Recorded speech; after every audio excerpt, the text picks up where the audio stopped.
Hey everyone, welcome back to Wildlight. I'm Gray Wilder, and today I'm really excited because we are going to be talking about iconic naturalists.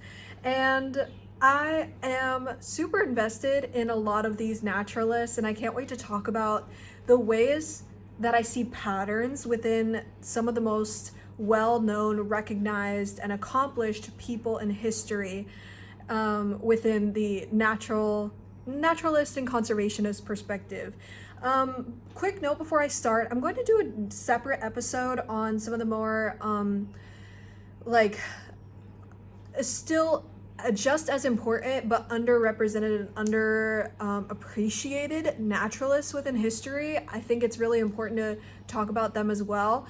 But I was thinking of doing two separate episodes for it because a lot of the first naturalists that came to mind, I wrote this episode with the first naturalists that came to mind, and a lot of them that I've been learning about through my courses in university.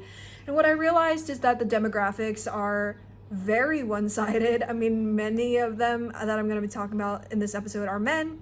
All of them are white. And I just wanted to make sure that I cover a lot of different fields within conservation and also a lot of different identities and people with different backgrounds that represent newer identities being accepted and represented in the scientific space. So I don't want to go too deep into that, but I wanted to recognize that for today. But without further ado, I keep saying that. I feel like it's a saying that I really say a lot for some reason. But anyway, going on, there's a lot to be said about some of the most famous figures within conservation. And I do want to talk about their accomplishments and what they're really known for and how their legacies are also very complex and imperfect. So the first person I really wanted to go over today was John Muir. And John Muir was a really interesting guy, I think, and it's kind of funny because when I was doing my research on John Muir, I found a lot of interesting stories about him. I have my notes in front of me. And one fun fact about John Muir is that he once tied himself to the top of a tree during a storm, quote, just to feel what it was like to be in a tree in the wind. And that is just such a funny story to me, and it truly shows what kind of a character he was. And it plays into what he's famous for, because if you know anything about John Muir, what he's most famous for is being the father of America's national parks. And a lot of what he is most famous for is his advocacy. And that advocacy work was pivotal in the creation of those national parks, like I said, but he also inspired the idea that wild lands should be preserved for future generations rather than being used for resource gain.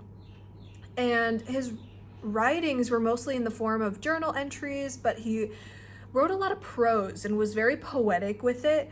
And he brought the beauty of wilderness to a wider audience, urging the public and policymakers to protect natural areas.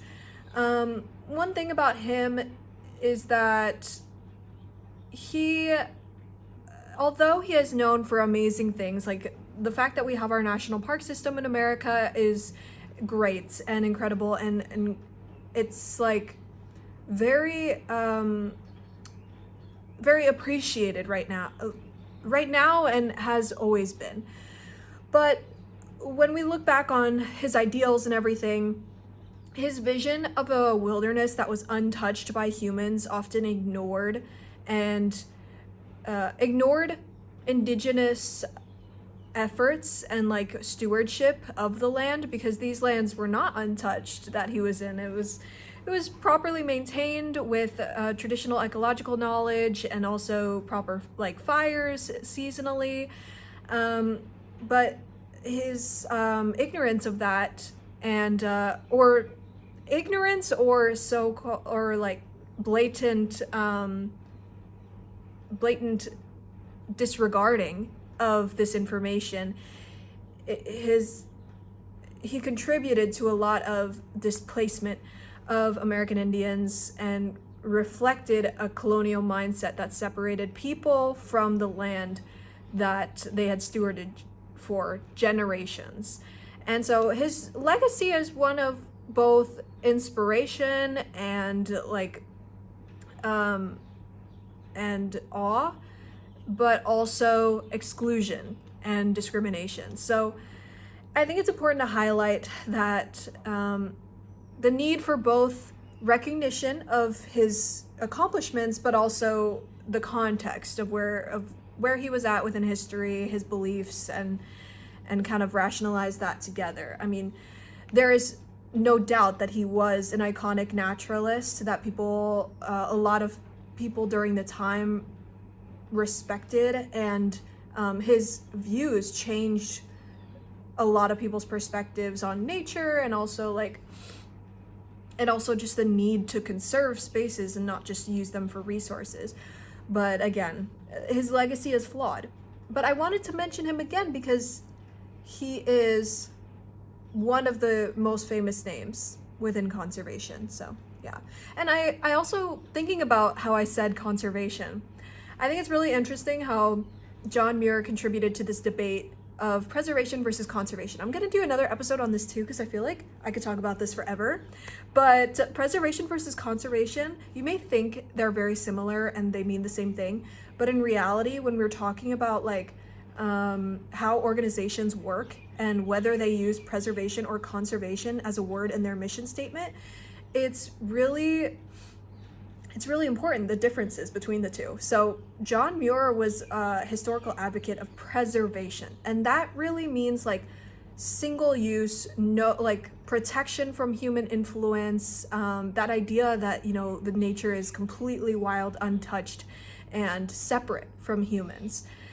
And so modernly, that idea is used in a lot of the national parks still, and what that means is single use, just for visual enjoyment, just for preservation of the land, and no use other than that. I mean, originally it wasn't even intended for a lot of people to go there, or vehicles to go there. And modernly, vehicles are allowed in national parks, but only up to a certain point.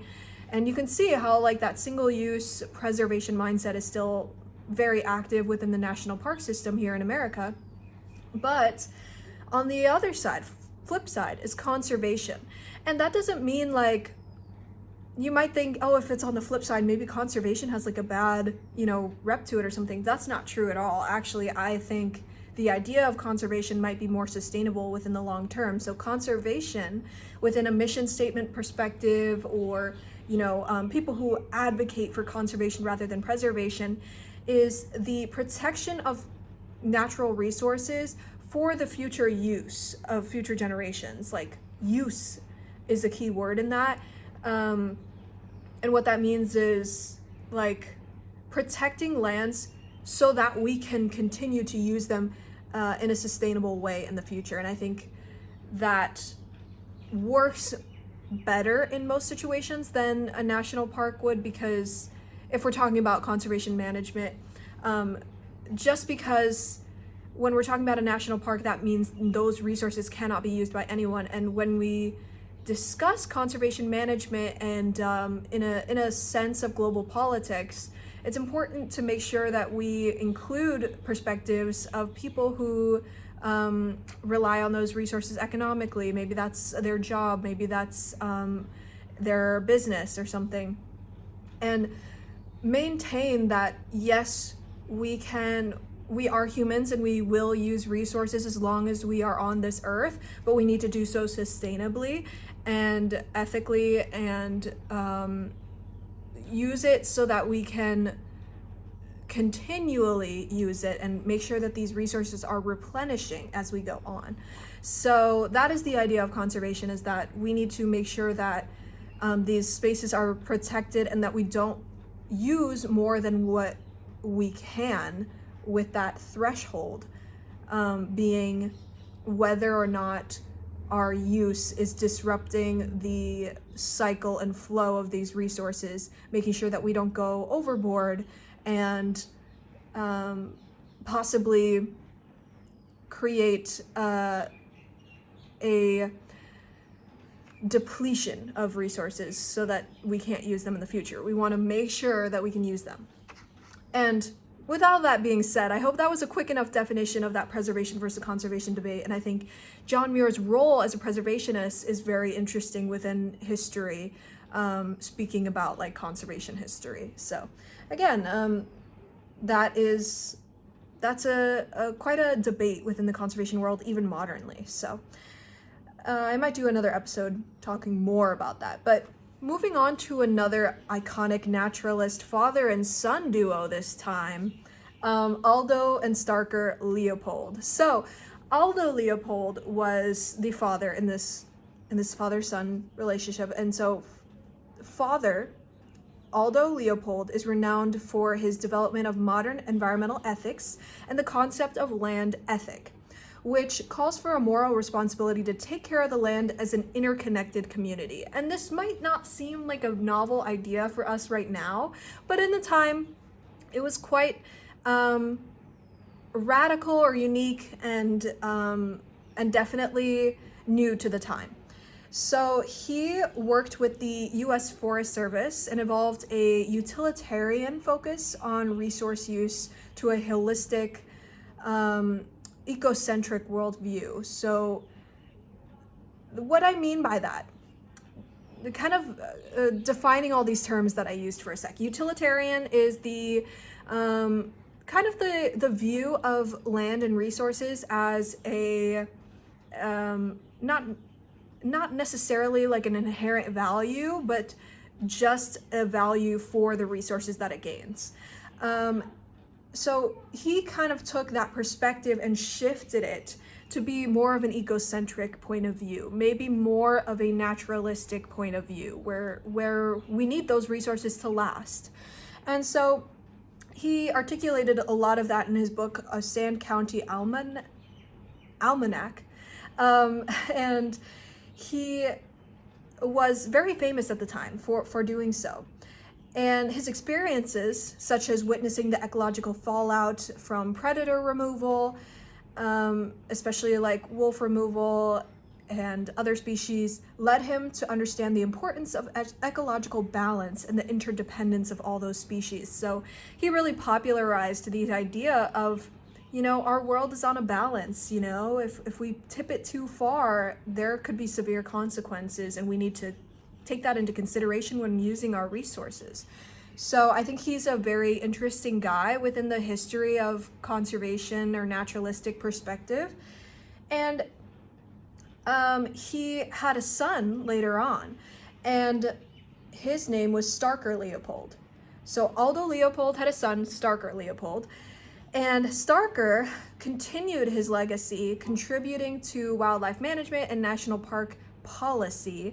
And his most famous accomplishment was the Leopold Report. And this report was a huge, long document, and it basically continued his father's legacy of providing a more structured framework for his father's ideals, and creating a structure for which conservation management should be implemented. And it's still used today somewhat for certain like decision making or references. They use the Leopold Report, the updated Leopold Report. I think it's called Leopold Report Revisited, and it was in like 2012 or something, where they revisited it, kind of tweaked it to include the effects of climate change, and it's still very widely used today to inform policy management and other conservation initiatives. So very successful father-son duo within the sphere of conservation science again. And I think it's just fascinating to see not only John Muir's preservationist perspective included, but also the Leopold's perspective of conservation kind of represented in history and evolving through history. And I hope I'm not the only one super interested in that. But moving on, I wanted to talk about another person who really changed and influenced the modern conservation movement. And this person is actually credited with the modern environmental movement as a whole. And her name is Rachel Carson. So Rachel Carson is most famous for writing Silent Spring in 1962. And she exposed the dangers of indiscriminate pesticide use, particularly DDT, and its devastating effects on ecosystems and human health. So DDT was a pesticide that was used so super commonly, like in refrigerators, I think, and also like they would even deploy it from airplanes onto agricultural fields to get rid of pests. And it was like this like end all be all solution to get rid of pests. But when they really like looked into it, Rachel Carson found evidence that the DDT pesticide was infecting or ingested by a lot of these animals, and it would go up the food chain and really impact the ecological balance of things. And when we talk about DDT, the most famous negative impact of DDT was the softening of eggshells that was particularly with bald eagles. And this worked because as DDT was showered onto agricultural fields, this agricultural field would be covered in pesticides. And when it rained, those pesticides would kind of drain into the local rivers. And the rivers, would have all this pesticide in it and would eventually impact the fish. And so from fish, those top tier predators like bald eagles or other types of birds of prey or bears and such would also get infected with DDT poisoning, which would impact the eggs. And overall, America's symbol of national pride, the bald eagle, was severely declining in numbers because of DDT poisoning. And Rachel Carson really took a stand in this book, and she was already, this is a little known fact actually, but she was already pretty well known for her work as a marine biologist. She had published several best-selling novels before about marine life, and the Silent Spring book was the book that kind of rose to ultra fame, but she was already known before that. And Silent Spring ultimately got the most backlash. She faced a ton of backlash, not only as a woman, as a successful woman, as an author, as a scientist, but also a woman in STEM that was going against one of the biggest companies at the time, which was distributing DDT. I'm pretty sure they slapped her with lawsuits and all this, and she had to deal with a lot, but she eventually, that work really paid off, and she catalyzed the modern environmental movement, leading to policy changes such as the creation of the U.S. Environmental Protection Agency and the banning of DDT. So the EPA was ultimately created because of the actions of Rachel Carson, which I think is just mind-blowing, that she could have had such a huge impact with one book. And she really shifted public perception, arguing that humans are a part of nature and our actions threaten natural systems that we depend on. And I find it extremely inspirational that even though she faced a lot of extreme opposition, she also inspired a new era of ecological awareness and environmental protection. She is one of the names that will always be in my head when I think of iconic naturalists, and I'm really proud that a woman was the one credited with the modern environmental movement. She deserved it, because she really changed a lot about public perception on where we stand with the natural environment. And with that, I kind of want to move on to one of the more modern people on this list. I was originally gonna talk about a little bit about Charles Darwin within this episode, but I think he is one of those names that is just like almost everybody in the natural world that might be like listening to this episode already knows about. And I am going to skip it, but if anyone wants an episode on Charles Darwin, I could do a whole hour-long episode on him, because his history, his life and career path was very unique and very interesting. So if you want to hear about that, I could definitely go over it in another episode, but I do want to make sure that this episode is a little shorter and talk about a couple more modernly famous naturalists within today. So one person I really wanted to talk about is David Attenborough. And again, like, coming off of the discussion of like, oh, should I talk about Charles Darwin because everyone knows him? David Attenborough, if you don't know his name, you've probably heard his voice. Sir David Attenborough is a British broadcaster and natural historian whose documentaries have brought the wonders of the natural world to global audiences for decades. So his series, The Life Collection, Planet Earth, and The Blue Planet, have educated and inspired millions, showcasing biodiversity and the interconnectedness of life. I mean, David Attenborough, I'm pretty sure, is in his 80s or 90s now, and he is still on his game with these nature documentaries. And it's so funny because he is one of the people who probably inspired me the most as a kid, because I grew up in the city of Chicago and around the city, and I didn't really have a lot of access to nature. I mean, the most nature I saw was the Lincoln Park Zoo. And for those of you who don't know, Lincoln Park Zoo is a free zoo in Chicago. So that was like very accessible to me as a kid, low-income kid. I got to like go there and actually like view animals, which was a huge part of why I was interested. But what originally got me invested in animals was actually nature documentaries. I would spend a lot of time in the library after school, and I would pick up certain DVDs and CDs and you know, books to check out. And I eventually ended up checking out a lot of DVDs about nature. And I don't understand why I really did that, but I think what fascinated me about that was it just seemed so like another world.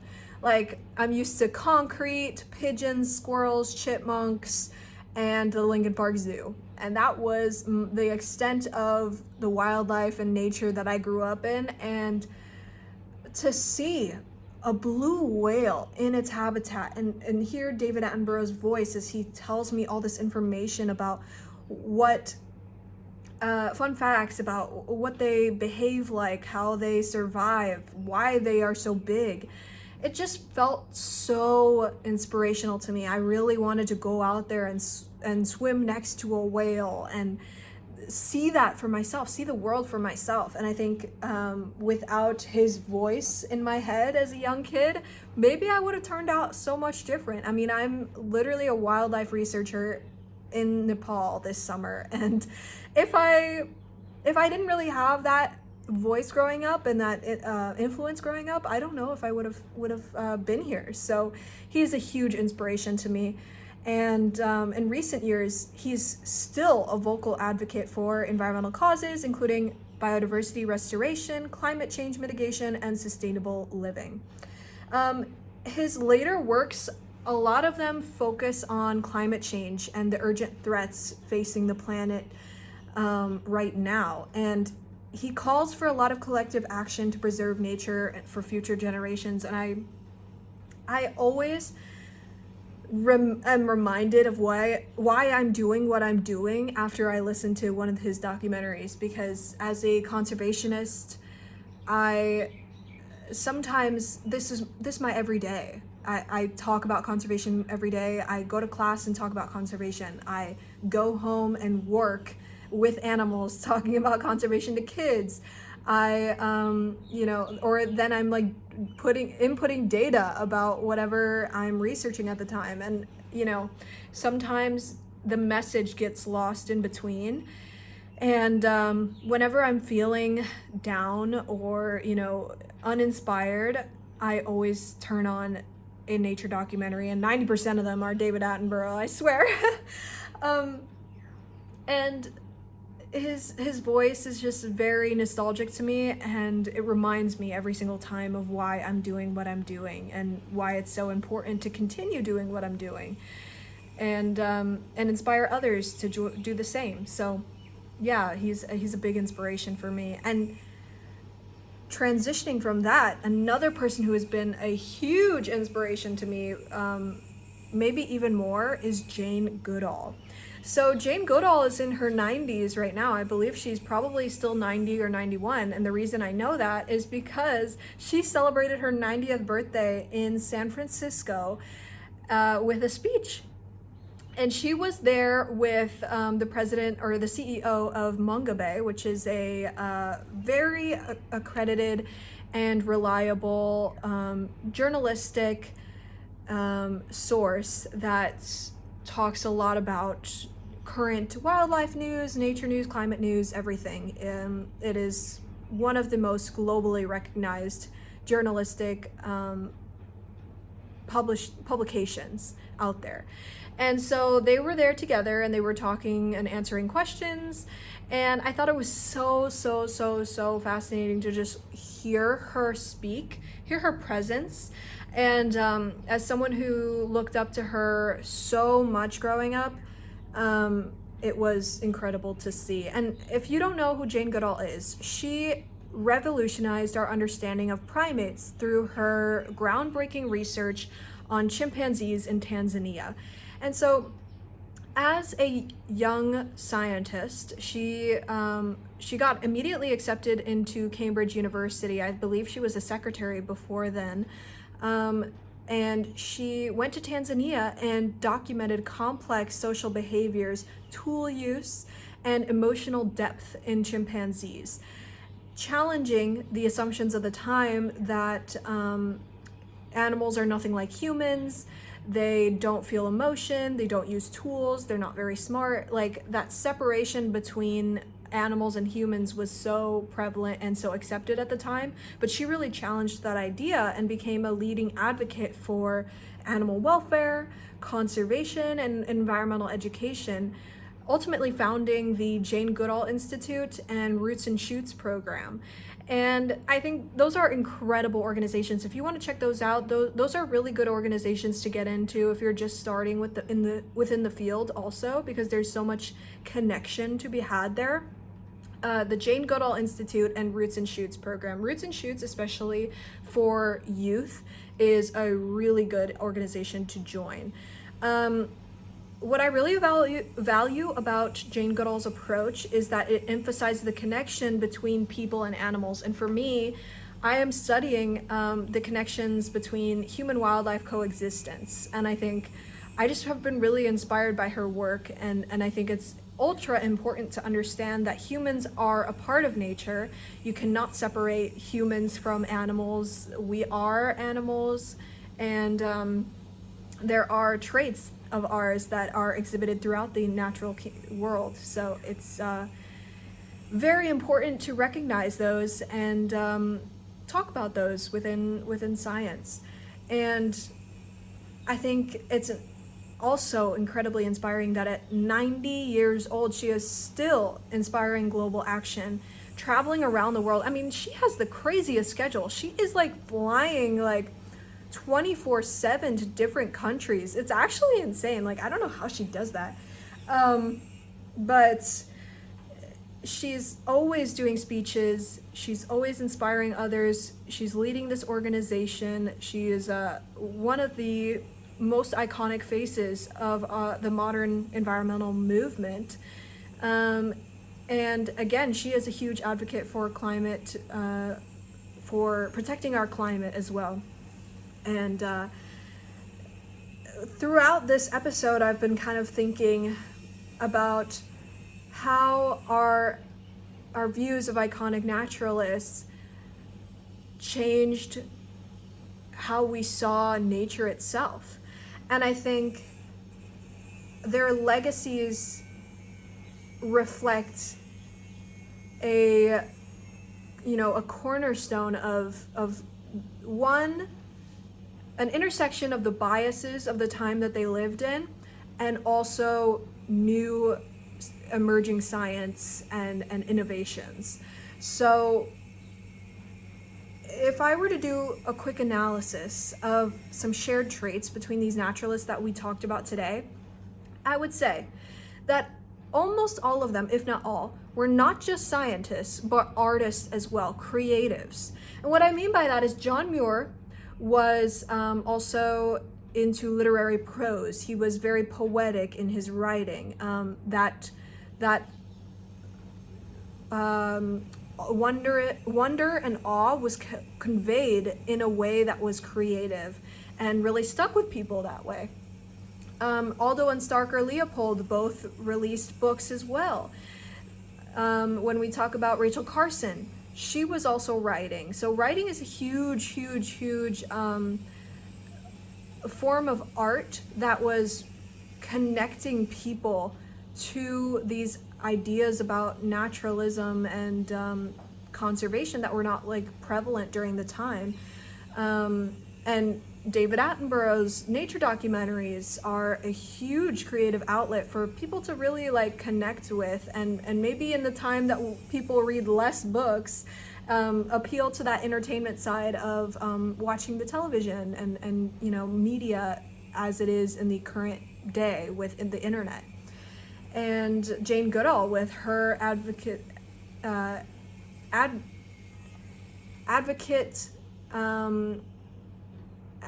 throughout all social media platforms, because she really has kind of transcended all those platforms. I mean, she has a nature documentary about her life and her story.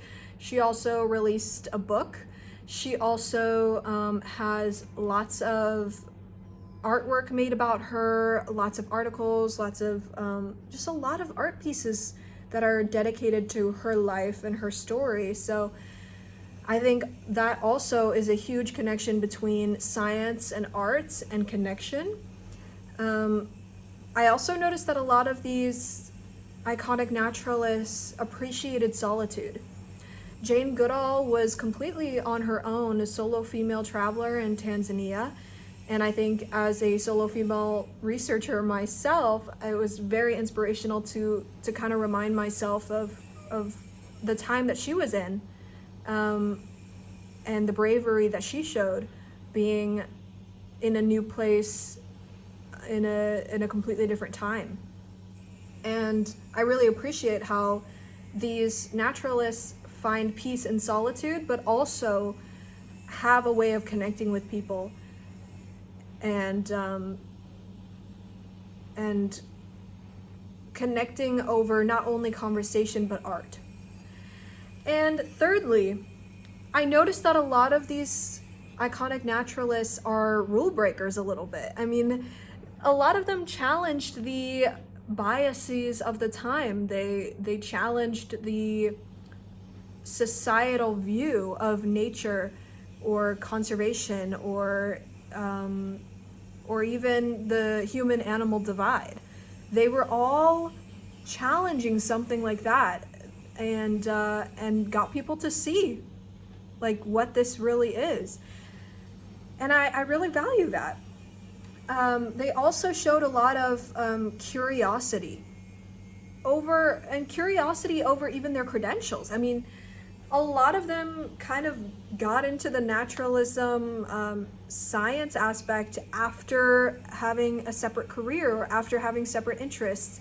And maybe they weren't PhDs, but were still on the path of learning and just being curious. And I think that is very inspirational as someone, a young person that is out here doing science.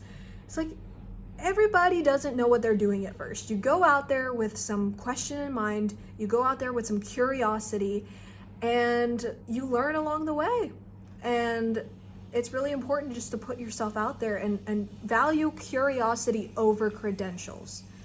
And because that curiosity will ultimately get you those connections and credentials as you go along. And I think that shows a lot about how these naturalists became iconic, not just because of their necessarily their credentials, but their journey, and the power of curiosity and observation over just plain degree status or wealth or popularity. It was that curiosity and observation skills that really got these people to where they were within the global scale. And I also think there's a lot to be said about the unique questions that every single person here had. They all came into the field with unique questions and methods and connected with people over forms of media, either writing, documentary making, or speeches, things like that. Every single one of these naturalists connected with people over that, even though most of them have a famously very introverted tendencies, or appreciate solitude a lot.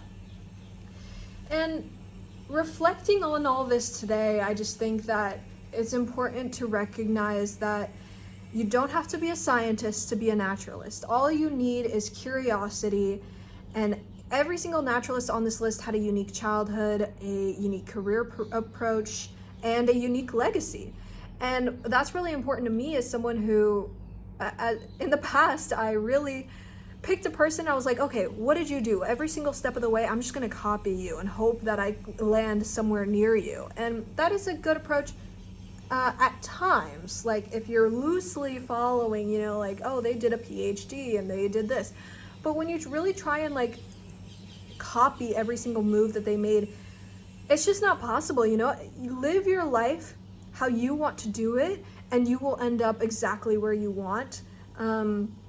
If you're motivated, if you're curious, if you are genuinely invested in your career as it is. And I think it's important to value that every one of these most famous people in conservation have a very different story, and yours is different too. You gotta, forge your own path to make yourself unique and to discover unique things and to live a deep and meaningful and successful life. I always think about that when I compare and contrast people I really look up to. It's like, well, this person is completely different than this other person, but I value both of them, and I'm completely different from them, and my actions are going to be completely different than them, but I can still look up to them and see their career as an inspiration for mine. And finally, I know I touched on this a lot, but I really want to touch on this point that like their writing and their actions led to real world conservation outcomes, and the importance of blending their scientific work with art and with activism was the key to getting the popular opinion to be positive, and for people to really resonate with your story and with your science. And I think this is a testament to the importance of science communication, and how everyone needs communication as a skill when it comes to conservation management and policy making. Storytelling and connection and art is a skill that is extremely valuable within conservation science. And yeah, I just think it's one of the most important pillars of becoming a communicator is knowing to blend science with art, communicate science efficiently and effectively. So again, I mean, that's part of my journey. I'm trying to learn how to communicate science effectively in an interesting way that gets people inspired, and I'm sure a lot of people are also trying to do that as well.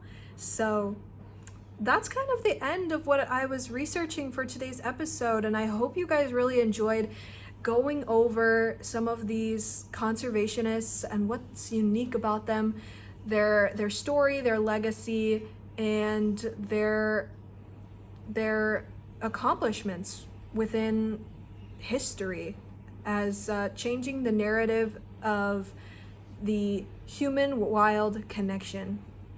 And I hope that you guys take these themes that I talked about during this episode and kind of reflect on them within your own life. And if you are an inspired conservationist or researcher or scientist, or none of those, I hope that you take away that the power of curiosity and storytelling and communication is so important with